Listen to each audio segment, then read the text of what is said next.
All right, we are live. Hey everybody, welcome to the crowdsourced. Hey everybody, welcome to the crowdsourced. Hey everybody. My bad. Hey You everybody, good? welcome to the crowdsourced politics live news roundup, where we will be talking about the week that was. I am joined today by Art Black, Howdy, howdy. Mateo DeGaulle, Hey, what's up? and joining us today for the second time is Sean Dixon. Hello, everyone. And this is Crowdsourced Politics. For anybody that may not know, we are a podcast born out of the A Little Funky Facebook community, political debate community, where we talk about a variety of topics, and we do a weekly news show on Mondays at 8 p.m. Eastern. That's what you are checking in today. And so we're just going to talk about news and trying to shoot the shit. So let's get started. So right before we kind of started on this, we were talking about the news that of J.K. Rowling's latest book under her pseudonym, the mystery novels. What was kind of up with that? Who wants to start? I don't know much about it. I just know she's a TERF, and she's really, really into expressing those views in any way she can. Yeah, I don't know much about it either. At this point, it just kind of feels like she's using the opportunity of everyone. I don't know, she's just trying to bandwagon with everything that's going on right now, and it's Her being a TERF might be the most popular topic since concerning her since Harry Potter. So maybe she's just really happy to be back. I can't tell you. Actually, I don't even know. I don't follow her enough. She could have had a huge hit, and I wouldn't even have known. I'm just talking shit. That's fair though. It's more than fair. No, you spend enough time as a hero, eventually it gets bored. You want to play some villain roles. Ain't that the truth? It's like comedians, like when they do really well, and then after a while they're like, "Well, no, I want to pursue my serious acting career," and then they try and like change it up on us. We're like, "Well, what are you doing? Like, we liked you the way you were."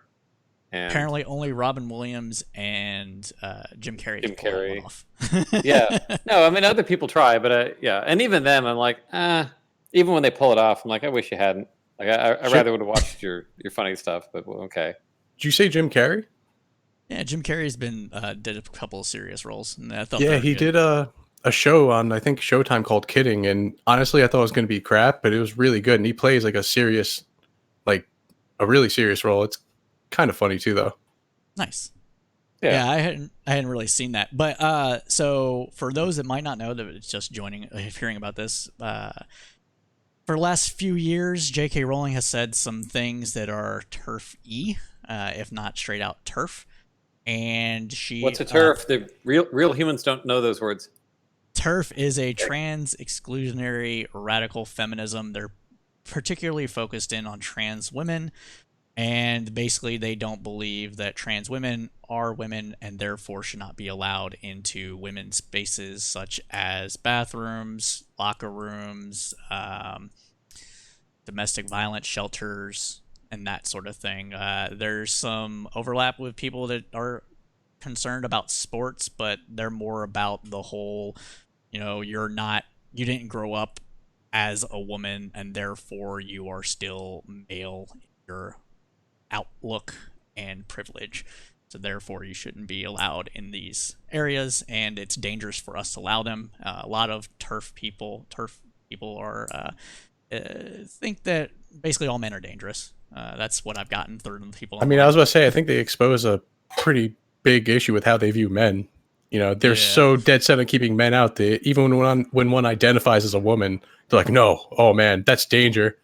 Like, don't get me wrong, some of them have been seriously battered and they have reason to be scarred, but some of them, I'm pretty sure J.K. Rowling isn't scarred like that. Well, she might be, actually. Like I said, I can't talk about her that much because I know nothing about her. I'm just saying random bullshit. I'm just going to wait till the next topic. But Art, do you have anything that you'd like to add to this? No. All right. I'm glad she's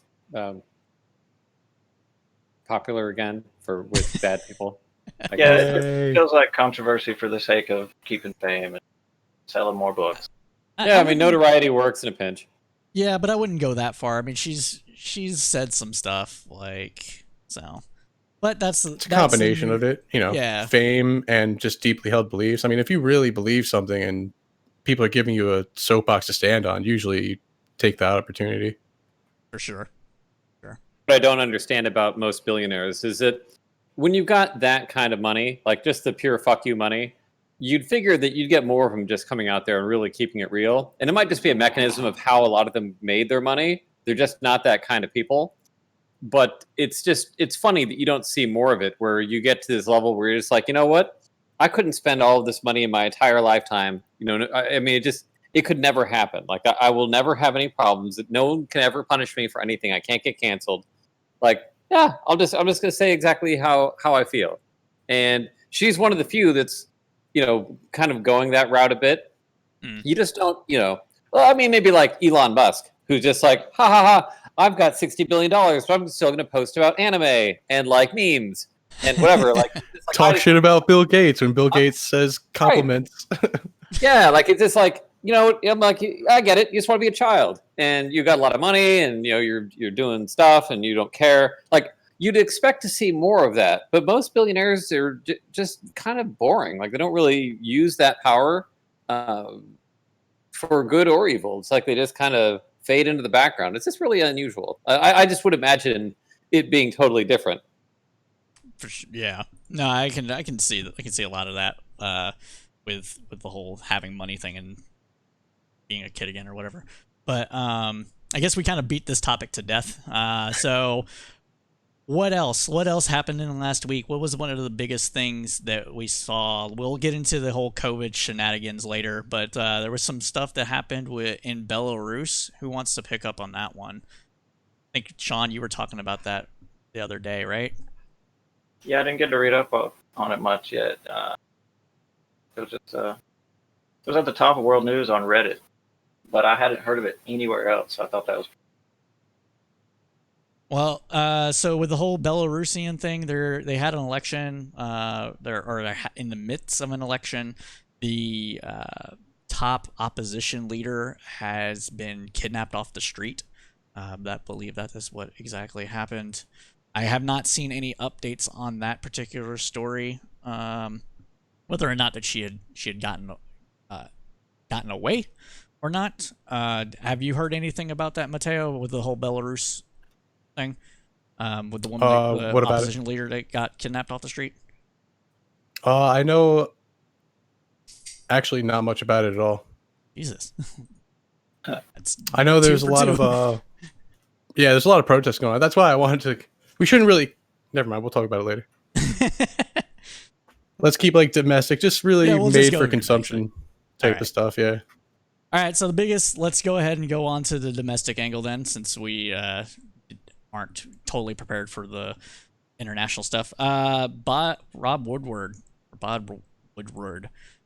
revealed that Trump had been taking the virus seriously in private, but had not in public.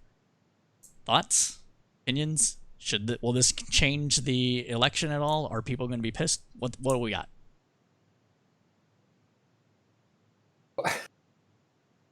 I mean, nobody cares.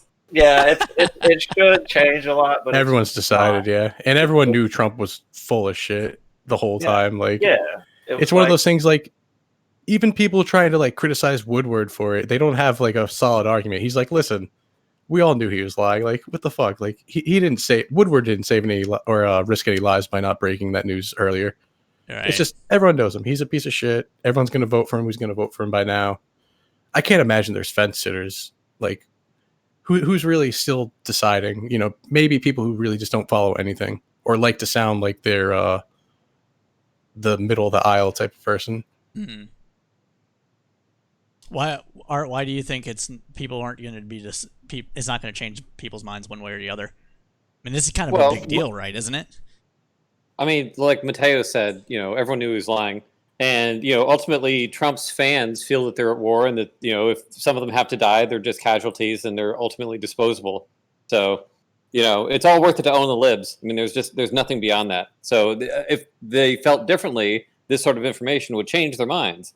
But they don't feel differently. This is, they've come to this kind of, emotional bargain where they're going to tolerate whatever he does because it's in service of a greater good.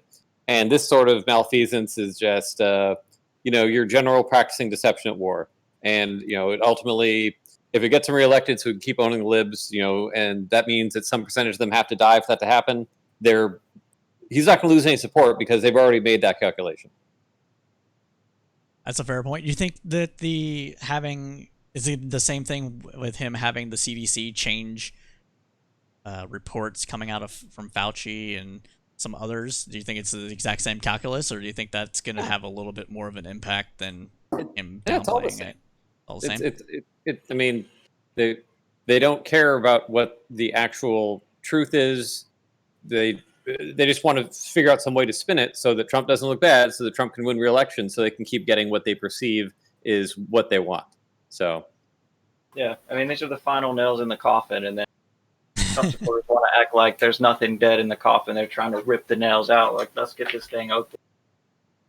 Right. It's ridiculous. Right. Nothing's ever going to change their mind at this point. That there's maybe 2% of them might consider these things and be like, okay, but then they'll just vote for Joe Jorgensen or Hawkins or whoever. Oh yeah, do we think there's going to be a decent third party showing, or it's going to be a repeat of 2016 and basically I think it's going to be less than 2016. I think they could expect more, but they realistically shouldn't. Not that. To kind of push back against what I said earlier, there's a lot of female Republican voters who a lot of the issues to them, what most matters is their kids and their family's safety. I could see maybe them changing their minds if this was, I mean, it's still hard to believe if grab them by the pussy and all the other shit didn't change their minds. It's hard to see them changing now, but when it seems almost like it could actually directly affect their family lives, maybe that'll change some of their minds. Okay. Speaking of that topic, what about the failure of Congress to reach a deal on the stimulus package?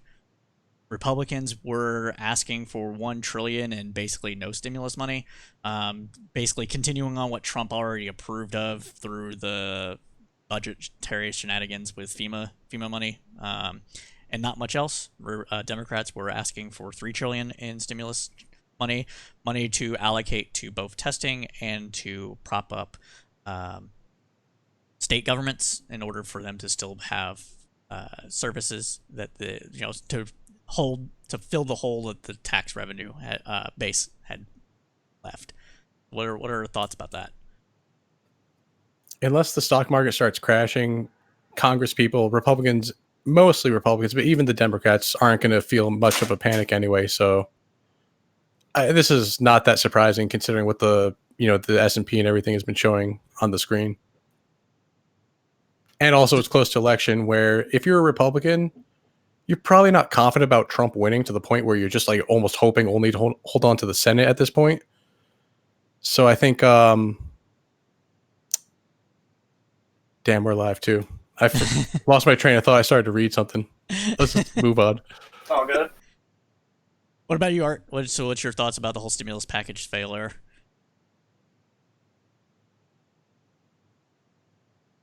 Same thing. Just you have a lot of people who are just okay with going bankrupt or going out of business or losing everything as long as they get to own the libs.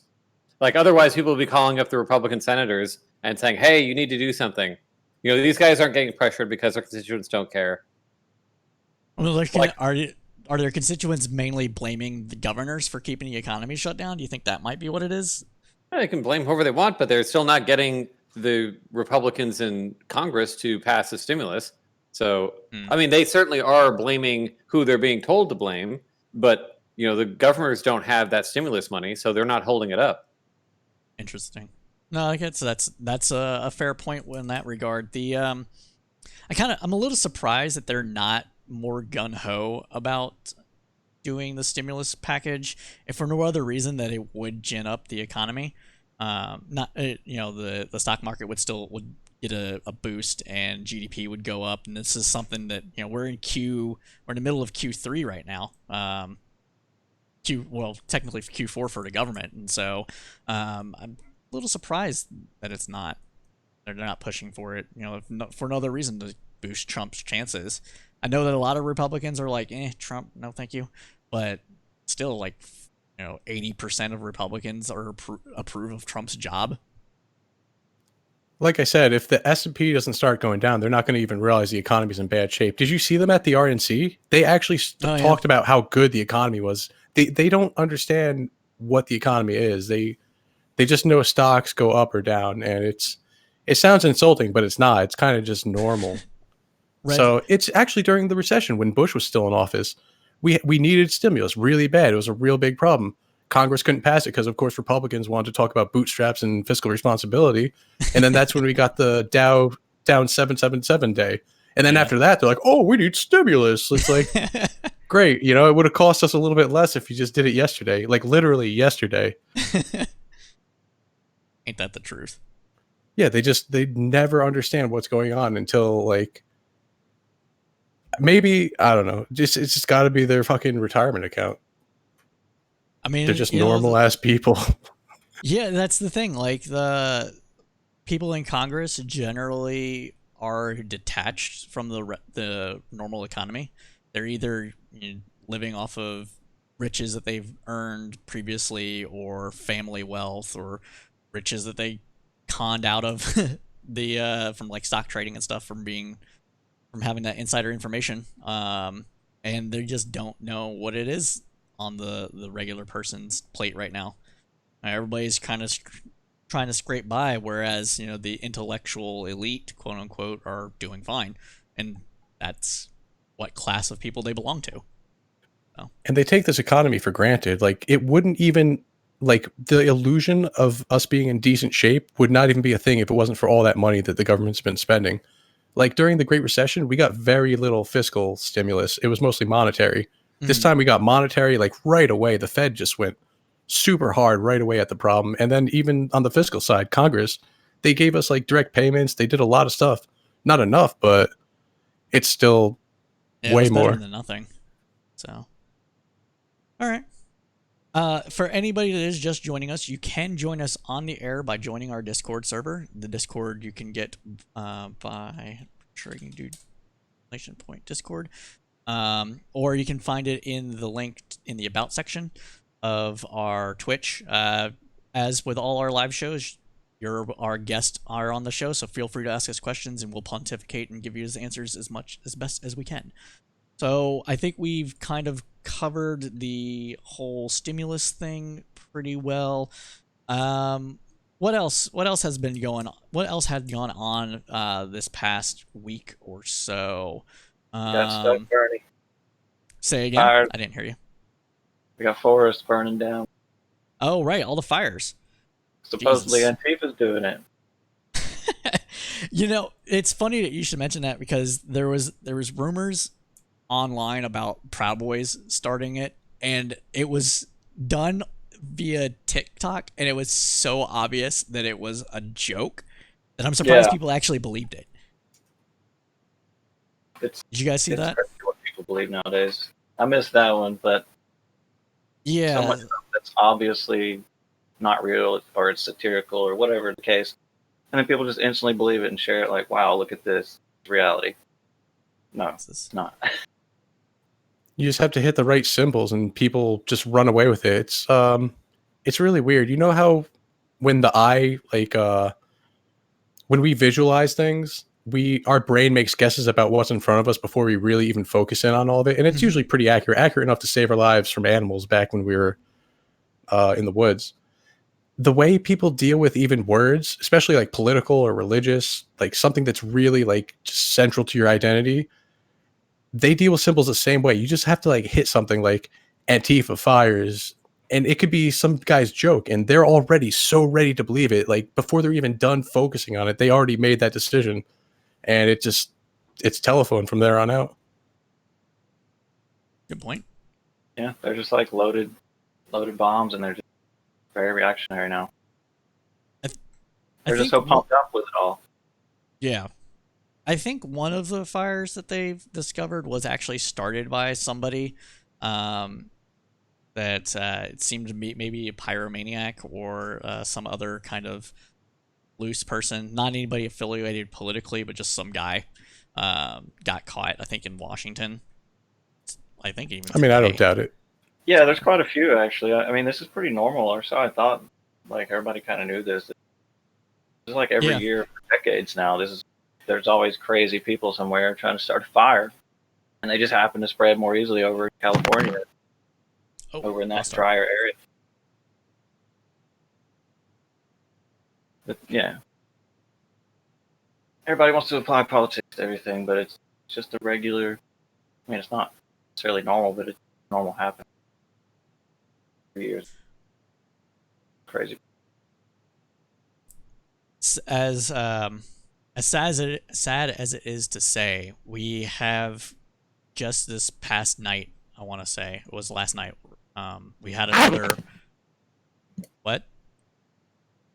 It sounded like a dog. Yeah, I did. We had another person killed by the police, and this one happened in Lancaster. What's it? I think it was Lancaster, Pennsylvania, not the one in. Yep, Lancaster, Pennsylvania. Yeah. And this one, the police department released video very early, or very quickly anyways, but it was still already too late. There was already protest, and I don't want to say there was rioting because I'm not 100% sure on that, but I know that there was there was rioting. So yeah. So what happened with this one was that a woman had called 911 over her son, right? Sean? Was it her son? I'm pretty sure. I think it was her son. Yeah. Her son was having sorry, when I was talking over you, you broke up. What'd you say, Sean? I want to say it was 18. I'm not sure. Or maybe it was 27. Regardless, her son was experiencing a mental episode, so she called 911. They had sent supposedly 3 cops, but one of the cops got there before everybody else did. Tried to check in. Woman walked into her, and this was all on the police officer's body cam. Woman walked into her home, and as soon as she shut the door, the man jumped out with a knife and started chasing the police officer. Police officer tried to run back, looked like he stumbled, shot the guy. So with that, thoughts? It's pretty shitty So that it happened. That guy was moving fast. He had some energy. He had a big knife. But based on the video, it was pretty justified. One of the rare cases when I say that. Yeah. The biggest takeaway from this for me though is how they can quickly get this video out when 100% not their problem. In 95% plus of cases, the video takes months or never. It just never happens. Like, oh, we don't have it. We lost it. We didn't have a camera. Like, come on. This It's a sensitive investigation. Yeah. Well, basically, as Sean was saying, that's kind of what I took away from this as well, is that the video more or less exonerates the cop from doing any wrongdoing. And I say more or less because people are going to argue, well, should a cop shoot somebody that's chasing with a knife? Like, what else can people do? Blah, blah, blah. I mean, depends how close he is. I mean, that's definitely a deadly weapon. You're not supposed to be like, hold on, let me get my knife out, sir, so this is even, Yeah. Right. But I haven't seen the video. What I was getting at is I'm not going to look down on people for having that kind of opinion, especially with how often it seems that cops are involved in there's police obviously shootings. a time. So I don't think anyone actually are people actually against this one. I would have to see the video to know what the controversy is, but the way you explained it sounds pretty straightforward. The controversy seems to be that the video, that it happened at all. It seems to be the bigger controversy. So the people started protesting and rioting based on information that had gone through social media. So the protests turned into riots because that's what we're out here as a country right now. And based on reports from social media, that sort of thing. So it seems like some misinformation, some inherent distrust in the police officers or in policing in general led to that. I am just trying to be clear that I'm not going to look down on anybody that might still see this as a bad thing simply because of where we are. That's all I'm saying. So that's what I was trying to get at. But I mean, I mean, this is- rational is rational. It would have. Yeah, it's not the greatest outcome, but yeah, it is right. rational there. That's exactly. What do we think? Like why was the video released so quickly? We already said that it seemed to be because it Because it exonerates the police. But do you think that this is one of those situations where we're just looking at 50 different states, 200 plus different jurisdictions with all different kinds of rules and regulations with releasing body cameras, whether the police officer can review it first or not? Like, do you think there should be? Do you think that might be part of it, or do you think it's just that the fact that the exonerated the police officer? It's kind of awful convenient.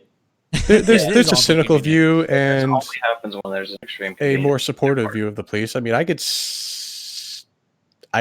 have no problem saying both. I mean, obviously, the people who had control of the video have an interest to get it out earlier. For sure.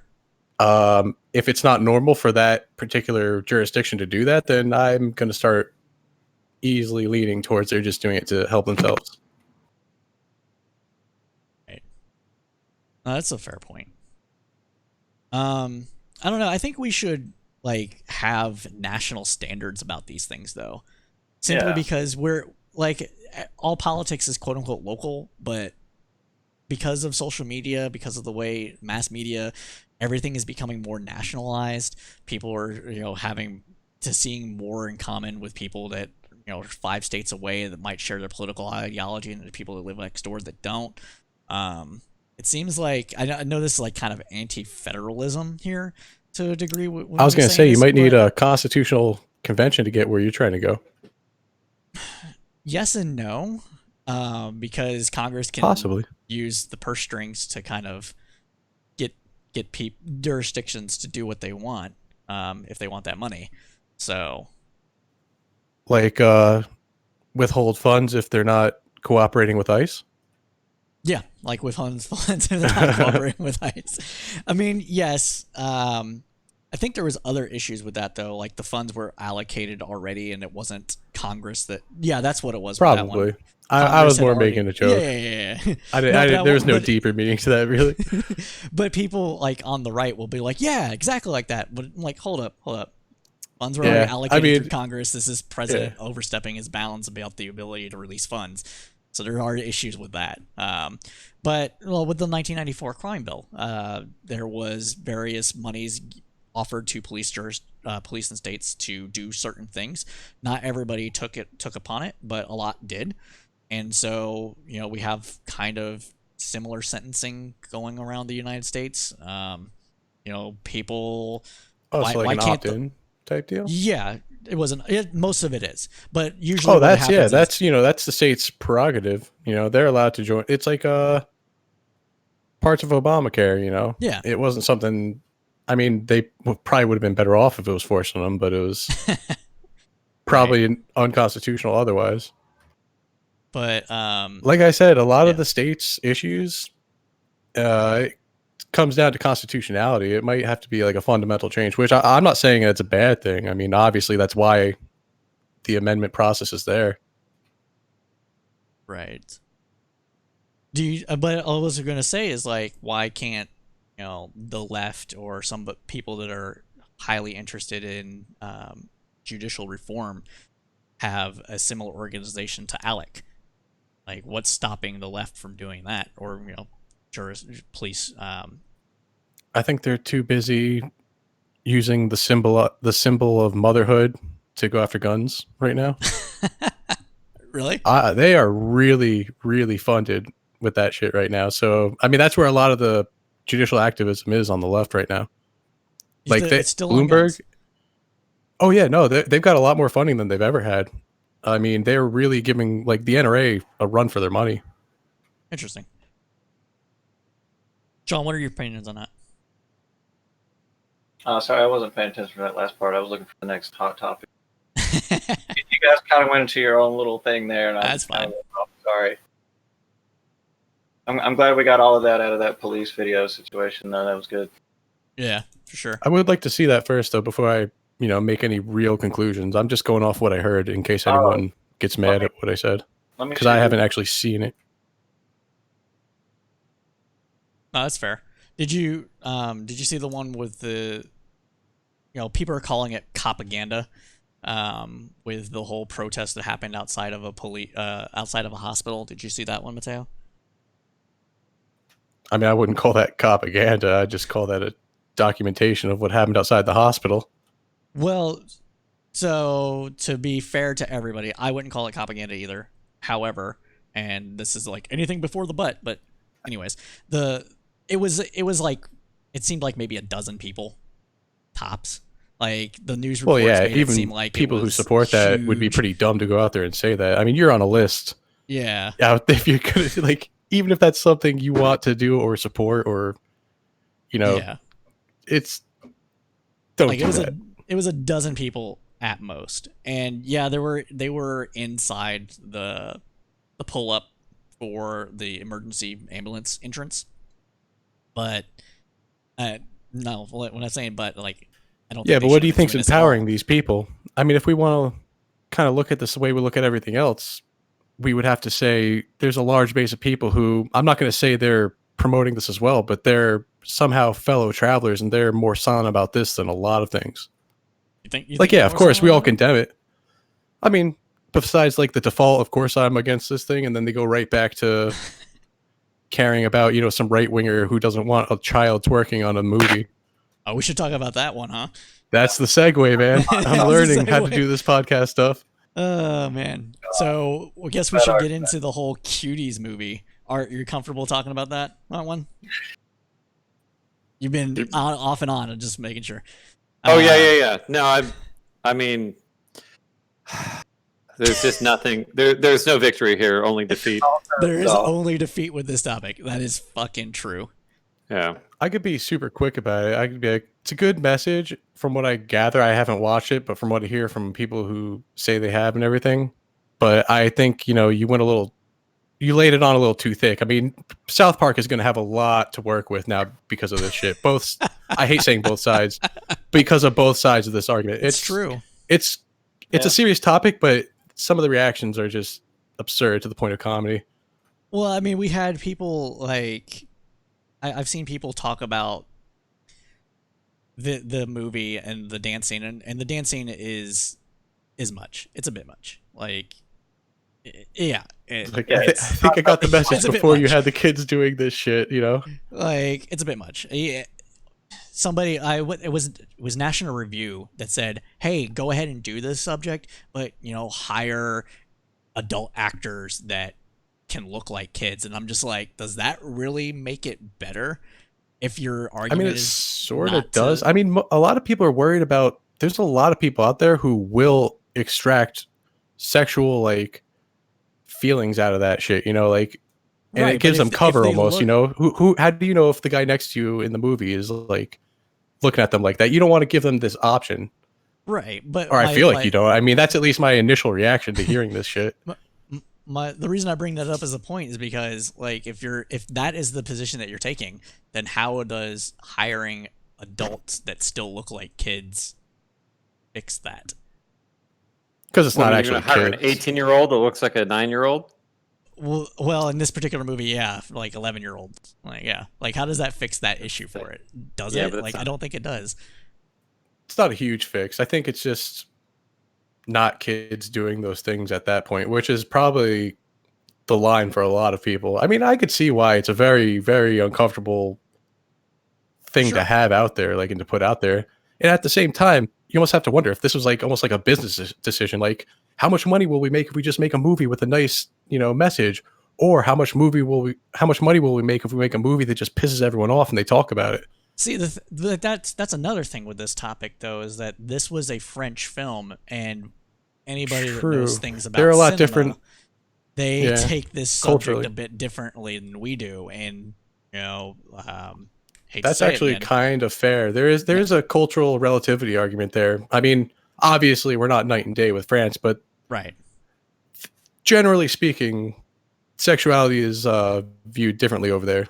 Right. Generally, And with the French connection, um, that this has, there is, issues have been in the past with young actresses, being put into these roles a lot more commonly than they are in the United States. And not only that, the French have different levels of what is and is not sexual impropriety with a minor than the United States does.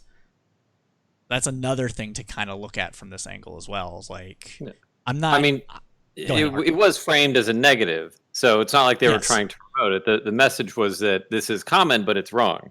Yes, so very true. I think that it's imagine you're trying to make a movie against like like brutal like farming practices, and you have like you're graphically depicting cattle being slaughtered in industrial farms, and saying, well, gosh, this is a terrible thing. Couldn't you just like fake it or describe it or do something other than actually depict it? And I guess it gets down to are you doing it for like a pure commercial purpose, or are you actually trying to have a message that is showing the explicit reality of things and hoping to persuade people it's bad?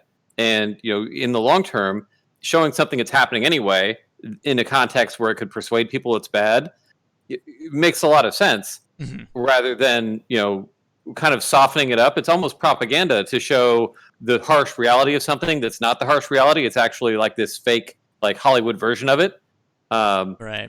If you think about the Great Dictator, when Charlie Chaplin did his anti-Nazi film, and he actually, in retrospect, he felt bad that he didn't make the camps look worse. Like he actually didn't realize quite how bad things were. So there are some elements of putting Hollywood magic on things. It serves to propagandize something and make it softer, rather than kind of making people look at it and say, wow, this is terrible. But it's not that like this film Cuties just decided to invent this. They're showing something that's very common. Oh, for sure. And that's the thing. So, like there's been these kind of controversies before with similar subjects. 13 had it. Like that's my go-to right now, because I saw that when I was a teenager myself, and people were all up in arms about 13. I'm like, this is real, guys. Like this is what's going on. Go ahead, Mateo. The point earlier made about like the difference between like documentaries and like Hollywood type of films. I think that's a pretty good one, but Cuties isn't like a documentary, even though thinking about how it comes from France, it makes a lot more sense. They are trying to make that message. It's just what shocks us almost like instinctively is slightly different. The Overton window for what's shocking or exploitative over there is different than us. Yeah, that's Hold true. on. I'm getting a call. Sorry. No problem.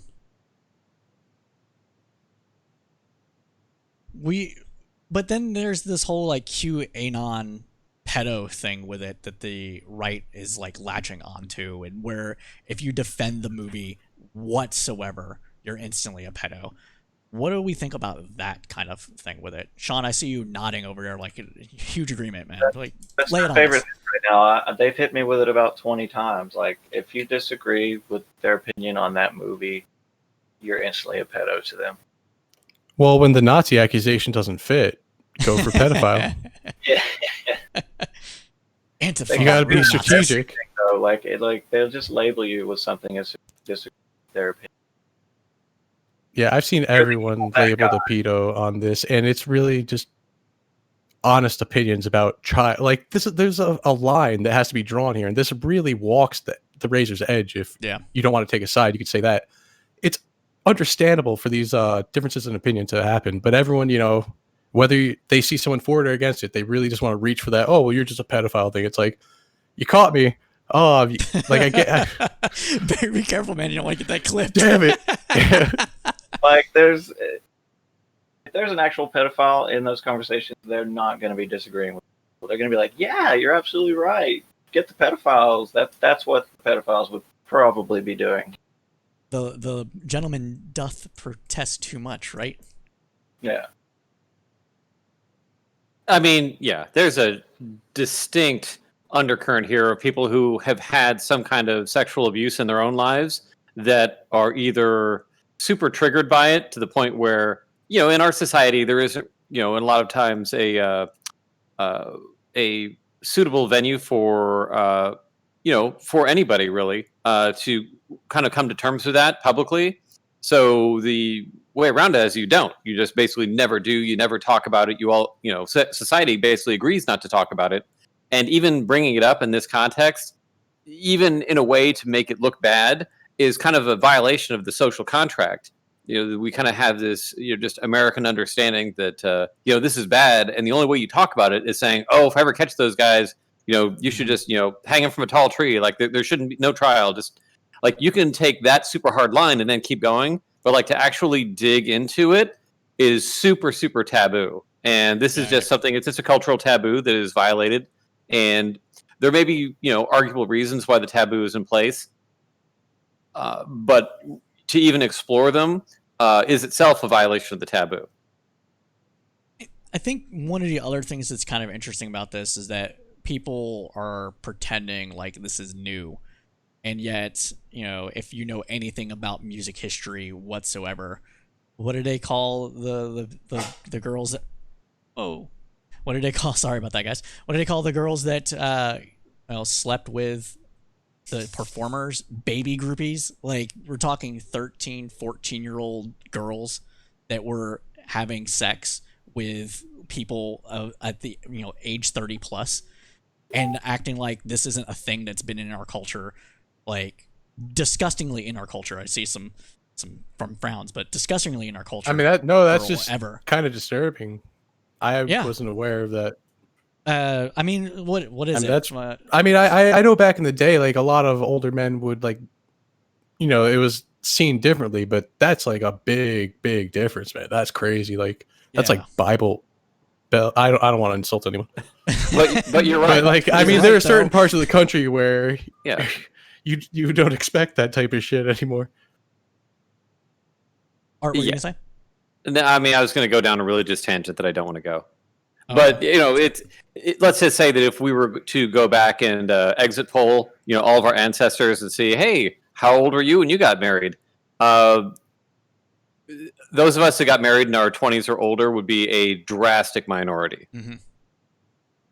And, the average age, if you go back far enough, would probably be about 13.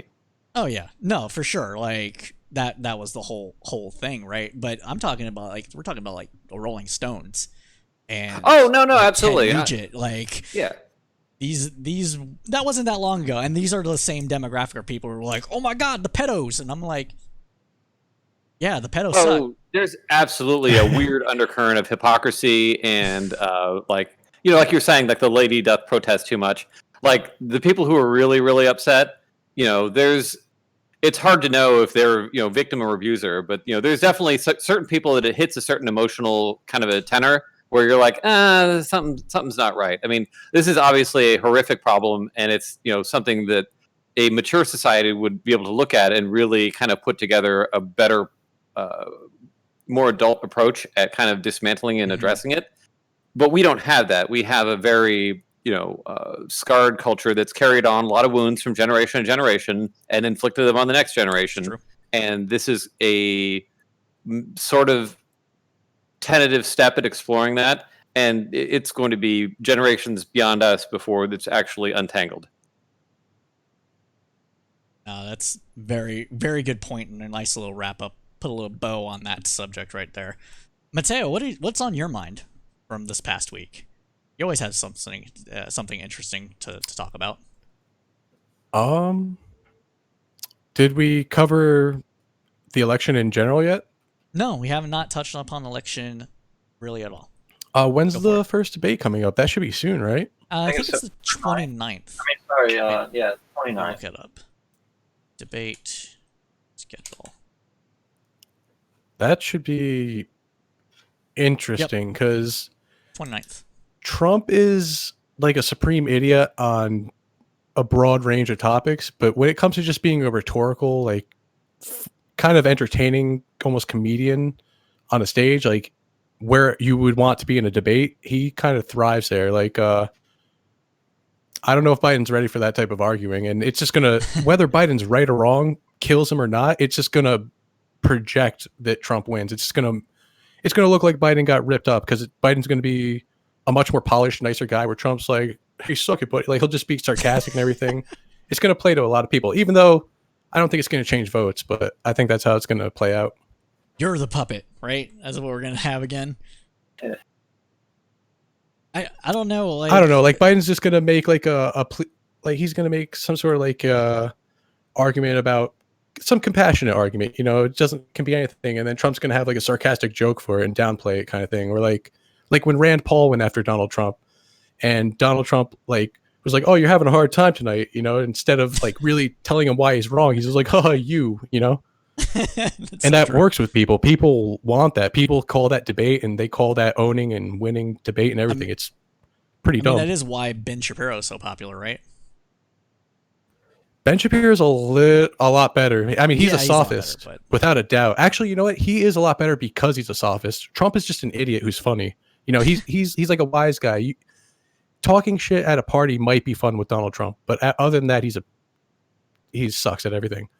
But Ben Shapiro at least is a sophist, which is still below the bar of good, but that he's light years above Trump.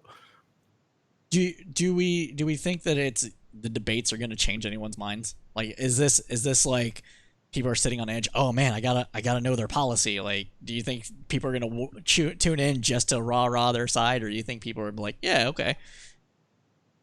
I think it could change minds as far as like the kind of undecideds and the sort of apolitical people, but the question is, are they even tuned? That's the problem. I don't think they are. Do you think they won't even watch? A lot of people that should be won't be. Okay, I can see that too.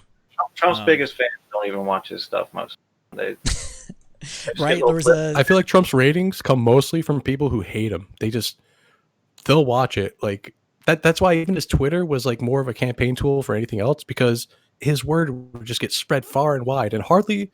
I mean, it would be by supporters, of course, but like the real reach was from people complaining about it. So it's gonna happen again. So haters make it famous. It's the hate watchers like Howard Stern that are giving Trump his.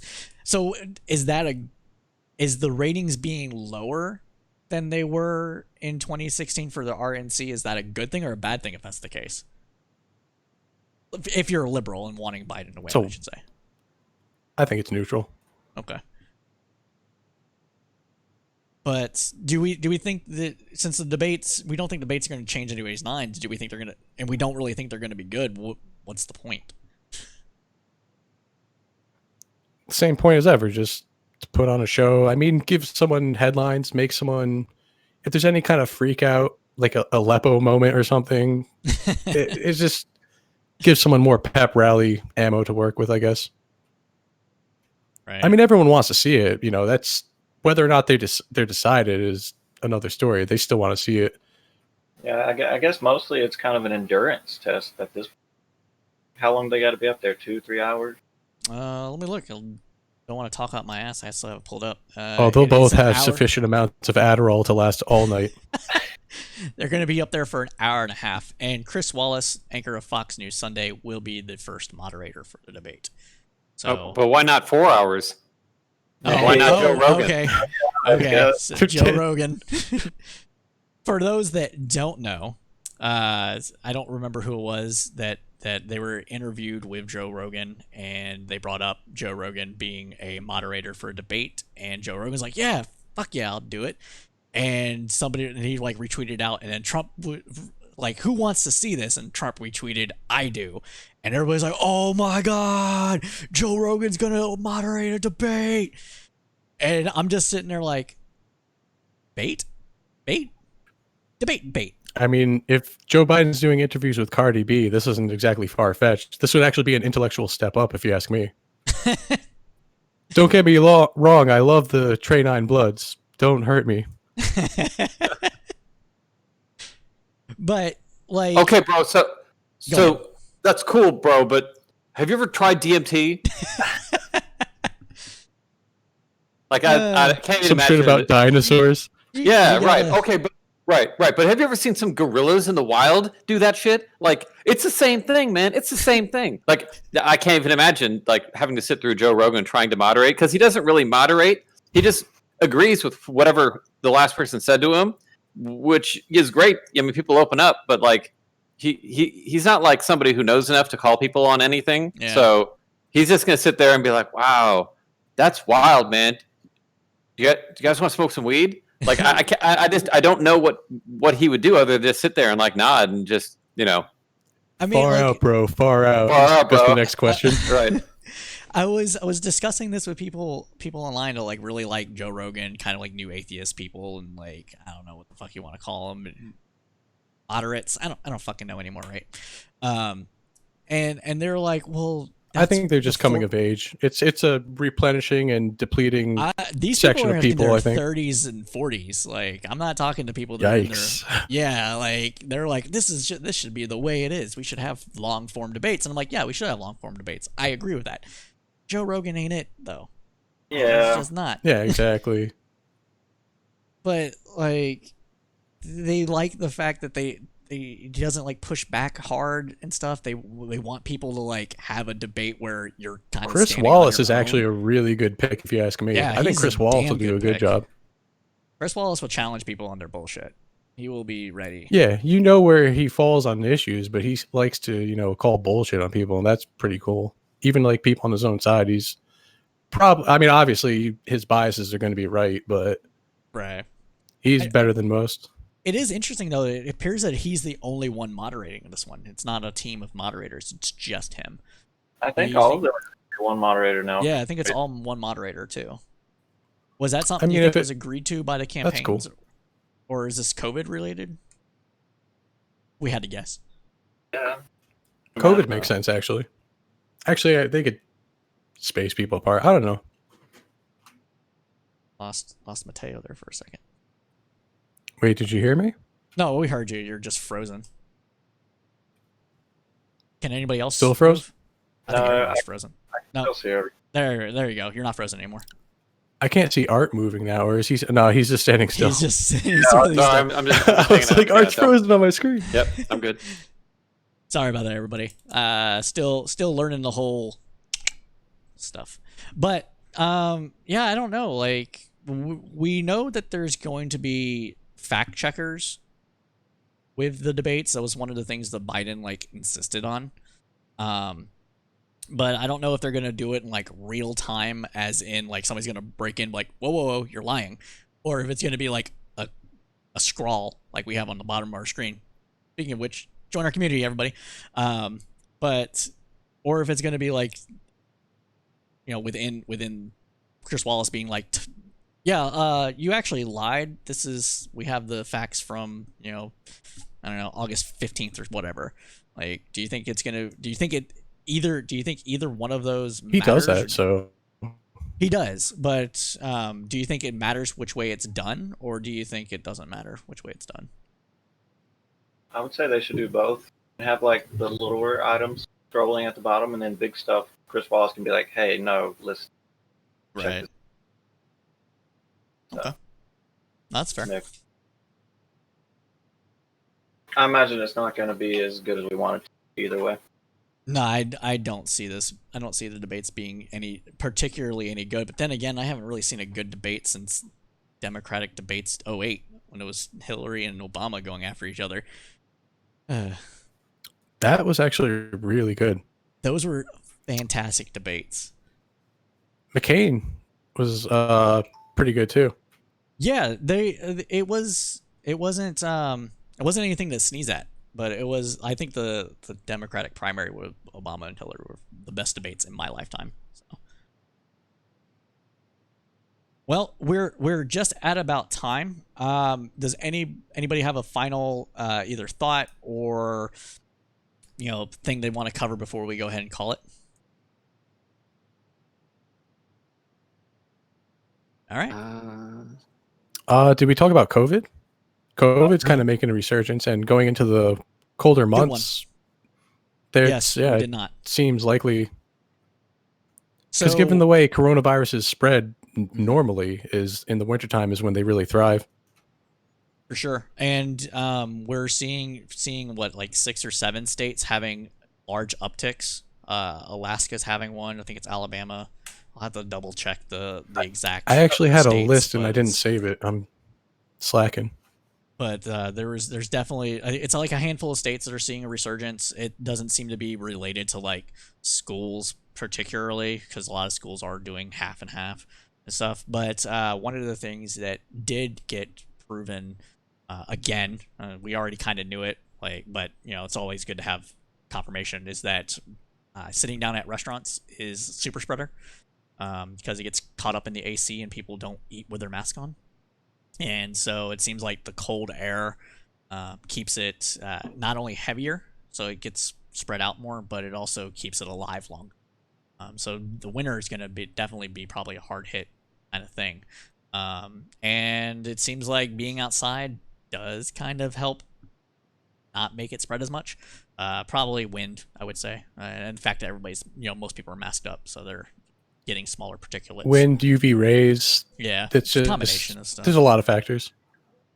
But one of the most interesting things that I read over the last couple of weeks is the existence of long haulers, people that have not fully gone back to normal pre-COVID for months. And we're talking like somebody that got it in March is still like having sight issues or breathing issues or heart palpitations or any number of different things. And it is looking more and more like that COVID is a vascular disease rather than a respiratory one. Mateo, please go ahead. The people who are showing those long-term signs, I would like to know if they were the earlier cases, like before we really had a grasp on how to kind of even treat this, or if they were just, if it's generally throughout the entire population of people who are infected. It's been, I want to say it's been estimated, it's been roughly about 10% of people that get it have been showing extreme persistent symptoms throughout. But whether or not it's people that got it first or got it a little later, we can't really know because 2 months you have to wait for somebody to see if they recover after 2 months, whether or not they're going to be a long hauler or not. So, and knowing that there are these long haul issues, like I don't understand. Like I can understand, but at the same time, I don't really get it. Why people would insist on opening up schools if they know that this thing exists. If people know that you're having kids, not just adults, but kids getting these things and having permanent changes to their body because of this disease, why they would want to risk that. I mean, I'm not a parent, but I could imagine a lot of when you have kids, you kind of make there's trade-offs. These weird decisions in favor of your kids, and they're looking at it like my kid's not going to have a year of education. Like, they that's a huge fear. Imagine your kid being left behind or something. And they also probably hear a lot about younger people aren't as infected. So they think like, these are the people who, a lot of them, they say, oh, well, the regular flu kills this many people, so it's not that bad. So when they see that kids aren't even that infected at all, they're like, oh, send them away. Especially because these people, a lot of them are still trying to work in a job market where there's a lot more people vying for their job than normal. And they're probably more expendable than usual too. So from a parent's perspective, I can understand, but I still think it's wrong. No, I mean, like I said, I get it, but at the same time, I don't get it. I don't know. Maybe my tolerance for risk is just lower than other people's. And it's not I'm not risking anything. I don't have kids, so what do I fucking know? Final thoughts, guys? No?